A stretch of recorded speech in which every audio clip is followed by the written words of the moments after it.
वैष्णवी हगवणेंचं 9 महिन्यांचं बाळ वैष्णवीच्या आईवडिलांकडे सुपूर्द. बाणेर हायवेजवळ अज्ञातानं बाळ सोपवल्याची कसपटे कुटुंबियांची माहिती. केवळ हकालपट्टी नको तर राजेंद्र हगवणेंना तातडीनं अटक करा, वैष्णवीच्या वडिलांची मागणी. सुनेच्या आत्महत्येप्रकरणी गुन्हा दाखल झाल्यानंतर राजेंद्र हगवणे फरार. नणंद करिश्मा छळाचं कारण तर नवरा घरात नसताना सासू सासरे दीर आणि नणंद मारहाण करायचे, हगवणेंच्या सोडून गेलेली मोठी सून मयुरीचा आरोप. झुडपी जमीन ही वनजमीन म्हणून गृहीत धरली जाऊ शकते, सुप्रीम कोर्टाचा निर्वाळा. जमीन वळीत करण्याचा फॉर्म्युला सरकारनं ठरवण्याचे निर्देश. मुख्यमंत्री फडणवीसांकडून निर्णयाचं स्वागत.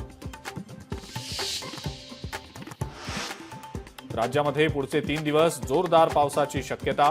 मुंबई शहरासह उपनगरांमध्ये जोरदार मान्सूनपूर्व पाऊस बरसणार, हवामान विभागाचा अंदाज.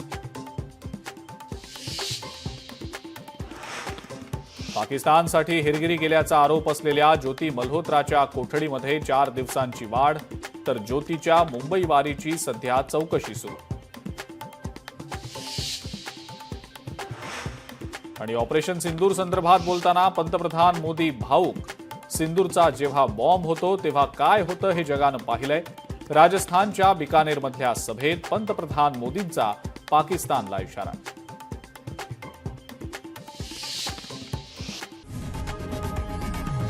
लोकशाही मराठी ऐका, पहा, जागरूक रहा.